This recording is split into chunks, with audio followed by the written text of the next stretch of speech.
కేంద్రీయ విద్యాలయం ఏర్పాటు గురించి గత 8 నెలలుగా కృషి చేస్తున్నట్టు జగిత్యాల ఎమ్మెల్యే సంజయ్ కుమార్ తెలిపారు. కేంద్ర రాష్ట్ర ప్రభుత్వాలు సహజ వ్యవసాయంపై దృష్టి పెట్టడం వల్ల స్థలం కేటాయింపు విషయంలో ఆలస్యమైందని చెప్పారు. ఆదివారం భూమి పూజ చేస్తున్నట్టు తెలిపారు.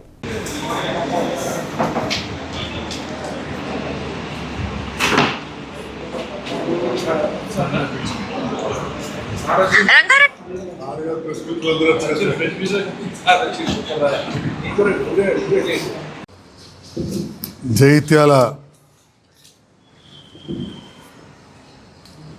పట్టణం భౌగోళికంగా ఉత్తర తెలంగాణకు సెంటర్లో ఉండడం, మొదటి నుంచి కూడా శ్రీరామ్ సాగర్ ప్రాజెక్టు కాడా ఆఫీస్, శ్రీరామ్ సాగర్ ప్రాజెక్టుకు సంబంధించిన chief engineer office, SC office అవన్నీ కూడా ఇక్కడే ఏర్పాటు చేయబడి జగిత్యాల ప్రాంతం వ్యవసాయ రంగంలో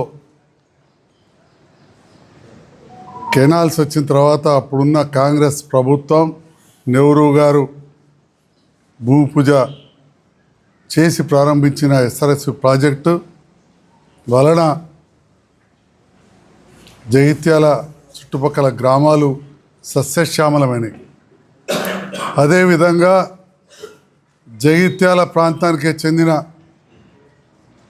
రాష్ట్ర స్థాయి నాయకులు జగిత్యాలలో ఉండడంతో 1980 కంటే ముందే దరూర్ క్యాంప్ ఏర్పడడం, అక్కడ ఎన్నో ఆఫీసులు రావడం, అదేవిధంగా అప్పుడు ట్రాక్టర్లు, బుల్డోజర్లు, మిషనరీ లేనప్పుడు ఆగ్రో ఇండస్ట్రీస్ రావడం,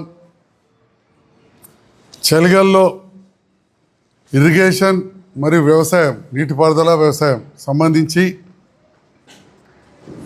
భూమి నీటిపైన పరిశోధన సంస్థ ఏర్పాటు అవ్వడం, దాంతోపాటుగా పక్కనే ఉన్న నందయ్య గారు పొలాసలో చాలా సీనియర్ నాయకులు, 4 సార్లు సర్పంచ్ చేసిండ్రు.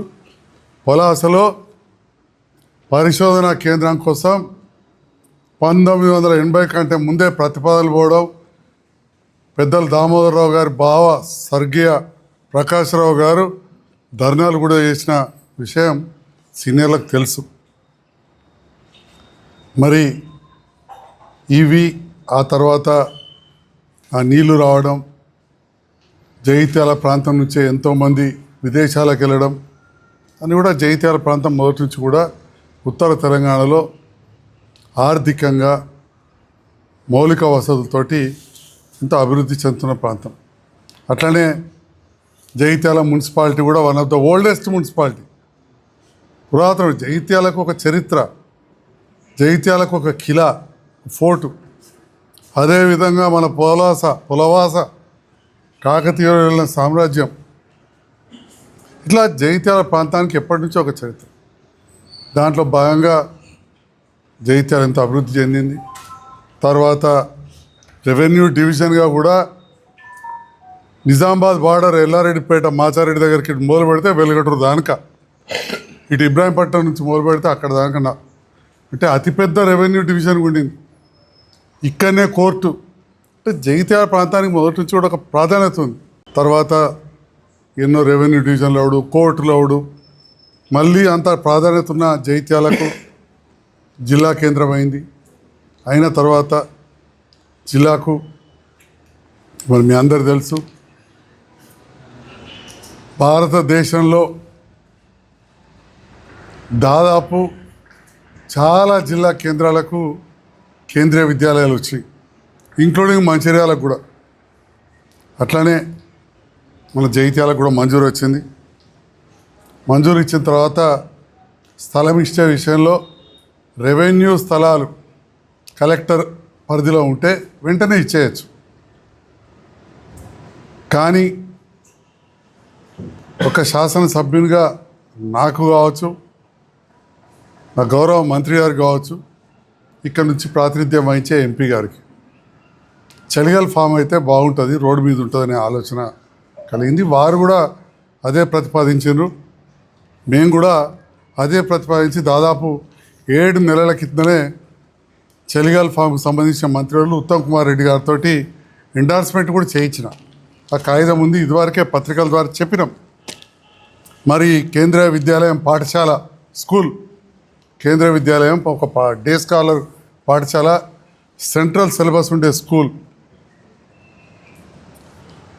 స్థలం విషయంలో కొంత లేట్ అయింది. మరి విద్యా సంవత్సరం వస్తున్నదని చెప్పి, ఎందుకంటే జిల్లా 10 ఏళ్ళు అయింది, ఈ ఎంపీఆర్ఐ కూడా 7 సంవత్సరాలు అయింది. కానీ మొన్న మంజూరై మళ్ళీ విద్యా సంవత్సరం పోతున్నదని చెప్పి ఇక రాజకీయంగా దీన్ని మలుచుకునే ప్రయత్నం చేస్తున్నారు. ఓకే, ఏది ఏమైనా పిల్లలకు 1 సంవత్సరం అయితే 1 సంవత్సరం వేస్ట్ కావద్దని వేరే స్థలాలు చూసినాం, అవి మెచ్చలేదు, మాకు ఇదే కావాలన్నారు. గౌరవ మంత్రివర్యులు లక్ష్మణ్ కుమార్ గారు కూడా ఇంటిగ్రేటెడ్ స్కూల్కు దీనికి స్థలాన్ని ఇప్పించే బాధ్యత నాదని చెప్పి దాదాపు 4 నెలల క్రితం సుమంగళి ఫంక్షన్ హాల్లో నా అభ్యర్థన మేరకు మీ అందరి ముందు మీడియా మిత్రుల ముందు కూడా చెప్పారు. అదేవిధంగా గడ్డం నారాయణ రెడ్డి గారు మార్కెట్ చైర్మన్గా ప్రమాణ స్వీకారం చేసినాడు. పొన్నాల గార్డెన్లో కూడా నేను మళ్ళీ అభ్యర్థించిన, ఇది క్యాబినెట్లో పాస్ కావాలి, మీరు క్యాబినెట్ మంత్రిగా ఫాలో అప్ చేయండి సార్, నేను అధికారులకు నేను పంపిస్తా ప్రతిపాదనలు అని చెప్తే ఆ రోజు కూడా వారు మాట ఇచ్చారు. వారు మంత్రి గారికి లెటర్ రాసినారు. కలెక్టర్ గారు వెంటనే అలైనేషన్ ఇస్తే ఇక కేంద్ర ప్రభుత్వ నిబంధనలు మాకు ఖచ్చితంగా క్యాబినెట్ నుంచే ఆమోదం కావాలంటే భేషజాలకు పోవద్దు. ఎందుకంటే ఏ రకంగా ఎంపీ గారు కావచ్చు, ఇక్కడున్న వాళ్ళ బీజేపీ నాయకులు చాలా కించపరిచే విధంగా మాట్లాడినా, అంటే మేము మళ్ళీ మాట్లాడతామంటారు కావచ్చు, వాళ్ళ విజ్ఞత కదిలేస్తాం, ప్రజలు అన్నీ గమనిస్తారు. తొవ్వంటి వాడు ఎన్నైనా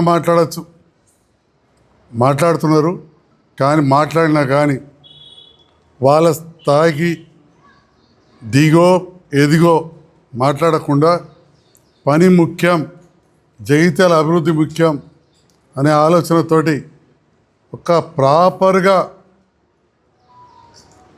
కలెక్టర్ ద్వారా ప్రతిపాదన పంపించాలి. కలెక్టర్ గారి ద్వారా మళ్ళీ సార్ ఇది మనం ల్యాండ్ ఇచ్చినా మీరు ఇచ్చినా వాళ్ళ కేంద్రీయ సంఘటన వాళ్ళ రూల్స్ వేరే ఉన్నాయంట,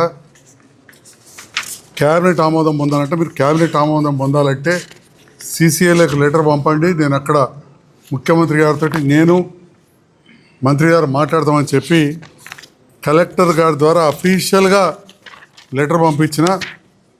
లెటర్ గతంలో కూడా మీకు చెప్పినాం. With the representation of MLA doctor Sanjay Kumar I am proposing, ఇక్కడ శాసనసభ్యులు చలిగాల ఫామ్ ఇవ్వమన్నారు అని చెప్పి పంపారు. అక్కడ